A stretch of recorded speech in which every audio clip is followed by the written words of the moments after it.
बिस्मिल्लाहिर्रहमानिर्रहीम। अस्सलाम वालेकुम नाज़रीन, मैं हूं साकिब बशीर। इस वक्त सुप्रीम कोर्ट ऑफ पाकिस्तान में हम मौजूद हैं। सुप्रीम कोर्ट में पंजाब और खैबर पख्तूनख्वा इलेक्शन ताखीर का जो मामला है उस पर आज खुद नोटिस की केस की समाअत हो रही है। आज इस केस में जो बेंच है वो टूटा, फिर नया बेंच बना, 5 रुकनी बेंच समाअत जारी रखे हुए है। कल सुबह 9:30 बजे दोबारा समाअत होगी और जो चीफ जस्टिस है उन्होंने बड़ा कैटेगोरिकली कहा है कि हम ये कोशिश कर रहे हैं कि कल ही इस मामले को कंक्लूड कर दें। मेरे साथ मौजूद है सीनियर सहाफी नासिर इकबाल साहब। उनसे हम पूछेंगे कि आज की प्रोसीडिंग सुबह 11:30 बजे शुरू होनी थी, वो तकरीबन 1:30 बज गया शुरू होते होते। एक तो उसकी रीजन बताएं, उसके बाद हम आगे चलते हैं कि क्या वजह बनी कि केस इतना लटक गया आगे, 2 घंटे तकरीबन लेट हुआ। शुक्रिया। बात असल ये है कि आपको याद है कि जो ऑर्डर दिया है, ऑर्डर ऑफ द कोर्ट, उस पर उन्होंने बताया कि हमने आपस में डिस्कशन की है, यानी कि जो कोर्ट रूम के अलावा जो कि छोटा सा कमरा है जिसमें जजेस ने आपस में मुशावरत की और काफी लंबी मुशावरत थी। उसमें असल में हुआ ये था कि 3 जजेस ने ना अपने एडिशनल नोट दिए, जिसमें जस्टिस याहिया अफरीदी हैं, जस्टिस मंसूर अली शाह साहब हैं, जस्टिस अतर मिनल्ला साहब हैं। जस्टिस मंसूर अली शाह साहब ने तो ये कहा है कि बेसिकली कि जब जज सुप्रीम कोर्ट जज एक कॉन्स्टिट्यूट कर देता है एक बेंच, तो आप उससे अपनी ड्यूटी से चुरा नहीं सकते। ये आपकी ड्यूटी है कि उस पर आप बैठें, तो मैं तो बैठूंगा। लेकिन मैं ये समझता हूँ कि ये जो जिन जज के ऊपर उंगली उठाई गई है, जो वीडियो क्लिप भी आई है जिसपे, उसके बाद ये मुनासिब नहीं है कि उनके खिलाफ उनको बिठाया जाए, क्योंकि फिर ये उन जजेस के साथ ज्यादती हो जाएगी जो पहले ही इस बेंच में नहीं है। तो इसलिए ये था। जस्टिस याहिया अफरीदी ने तो सीधे पिटीशन ही डिसमिस कर दी है। उन्होंने इस्लामाबाद हाई कोर्ट बार की पिटीशन और जो स्पीकर्स की पिटीशन है वो डिसमिस कर दी है और उन्होंने ये कहा है कि जो सो मोटो की प्रोसीडिंग्स है इसमें मैं डिस्क्रेशन देता हूँ चीफ जस्टिस को, रखना मुझे चाहे तो रख लें, ना रखना चाहे तो ना रखें। जस्टिस अतर मिनल्ला ने अपने सवाल फ्रेम करके दिए और उन्होंने बेसिकली ये कहा है कि फुल कोर्ट होना चाहिए। और जो वो लिखा है कि जो ऑर्डर डिक्टेट कराया गया था ओपन कोर्ट में वो नहीं आया सब, वो उन्होंने एक जगह लिखा है कि जो ऑर्डर डिक्टेट कराया गया था ओपन कोर्ट में, ये वो ऑर्डर नहीं है जो आपने अभी हमें रिटर्न मिला है, उसमें थोड़ा सा फर्क है।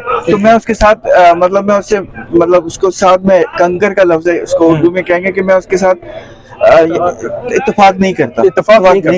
और उन्होंने कहा कि फुल कोर्ट होना चाहिए। उन्होंने कहा फुल कोर्ट ही ये मामला सुने, क्योंकि ये बेहतर है कि ये बहुत अहम मामला है और ये चूंकि ये पब्लिक इंटरेस्ट का मामला है, बहुत पब्लिक इंपॉर्टेंस है, इसलिए ये फुल कोर्ट ही सुने। ये बेसिकली ये रीजन थी जिसकी वजह से कोर्ट में डिले हुआ।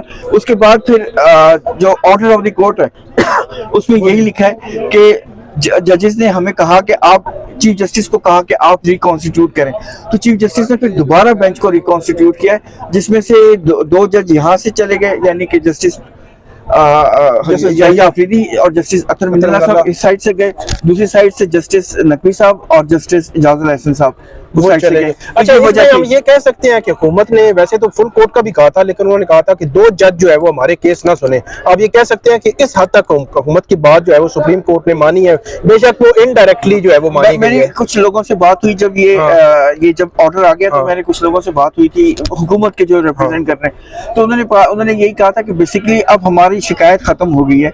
वजह ये है कि जो हम चाह रहे थे अब वो हो गया, वो 2 जजेस नहीं रहे और तो हमें अब हम इंसिस्ट नहीं करेंगे फुल कोर्ट पे।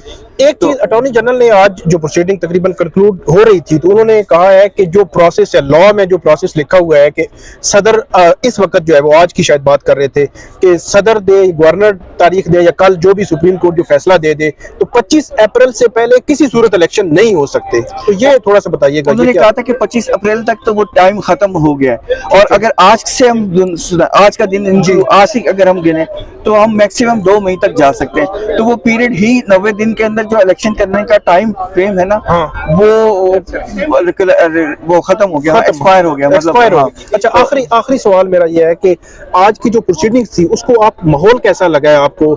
जस्टिस मुनीब अख्तर और जस्टिस मंसूर अली शाह वो बहुत ज्यादा वो जो उनकी तरफ से कोई सवालात भी आ रहे थे, इवन कोई बज़ाहिर ऐसे लगता था कि एक का दूसरे जवाब दे रहे हैं और दूसरा जो है वो पहले, तो जो अली जफर है वो इंतजार में थे कि मैं भी कोई आर्गूमेंट दूं, तो इस पे मतलब क्या आज असल में आपका ऑब्जर्वेशंस बहुत ज्यादा थी, और बल्कि एक दफा तो चीफ जस्टिस को कहना पड़ा कि जी आप शुरू करें, अली जफर साहब आप कंप्लीट करें, आप जो आर्गू कर रहे हैं वो करें।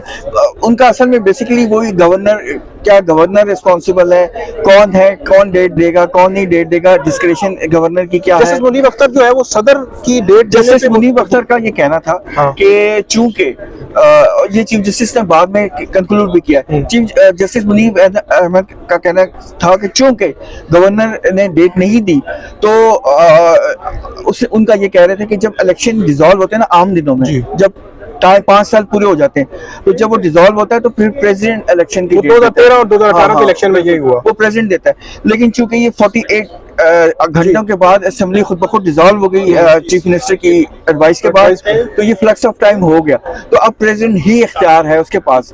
तो और वैसे भी जब फेडरल गवर्नमेंट की जिम्मेदारी है कि वो ये देखे कि कोई भी प्रोविंस जो है वो आइन के मुताबिक चले, और अगर वो कोई उसमें मसला हो रहा होता है तो वो फेडरल गवर्नमेंट स्टेप इन कर सकती है, तो इस सूरत में प्रेसिडेंट ने स्टेप इन कर लिया है। आखिरी सवाल कि आपको ये मामला किस तरफ, मतलब कल आप क्या तवक्को कर रहे हैं कि कल क्या फैसला आ सकता है? देखिए आइन के से बाहर तो जा नहीं सकते। इलेक्शन की डेट आज तो आपने देखा होगा कि इमरजेंसी की सूरत में भी कुछ भी नहीं हो सकता जी। इलेक्शन की डेट एक्सटेंड हो सकती है उस सूरत में जब पहले से अनाउंस हुई भी हो। ठीक है, अगर अनाउंस हुई भी है ना तो वो दिन दिए जा सकते हैं, लेकिन जब ये नहीं हो सकता कि अनाउंस ही ना हो, ठीक है, तो वो तो मुझे लग रहा है कि 5 मेंबर बेंच का मुत्तफिका फैसला आएगा और डेट के हवाले से आएगा, और ये हो सकता है कि जो प्रेसिडेंट ने 9 अप्रैल दिया है तो शायद 9 अप्रैल ना हो, कोई और डेट थोड़ी सी आगे चली जाए, लेकिन वो कहेंगे कि प्रेसिडेंट ने जब कह दिया तो फिर कह दिया। बहुत शुक्रिया नासिर इकबाल साहब, आपने बड़ी तफसील के साथ हमें बताया कि जो केस है सुप्रीम कोर्ट में अब क्या आगे होने जा रहा है और आज इसमें मजमूई तौर पर हुआ क्या है। कल सुबह 9:30 बजे इस केस की दोबारा जो है वो समाअत शुरू होनी है। 5 रुकनी बेंच इस केस की समाअत कर रहा है और कल बज़ाहिर ऐसे लगता है कि इसको ये कंक्लूड हो जाएगा। सुबह जो है वो बड़ी अजीब सूरत हाल भी थी कि सुबह 11:30 केस की समाअत शुरू होनी थी, लेकिन 1:30 बजे जो है वो समाअत शुरू हुई और 2 घंटे के जो है वो इसमें डिले था, और उस डिले के पीछे एक बड़ी वजह जो है वो सामने आई। नासिर इकबाल साहब ने भी आपको बताया कि जो 9 रुकनी लार्जर बेंच था वो बेंच टूटा, उस पर एक ऑर्डर आया और उस ऑर्डर के बाद फिर 5 रुकनी एक नया बेंच बना चीफ जस्टिस की सरबराही में। अब जो बज़ाहिर ऐसे लग रहा है कि कल इस पे कोई फैसला कोई ना कोई आ जाएगा, देखते हैं कि फर्दर इसमें क्या होता है। बहुत शुक्रिया।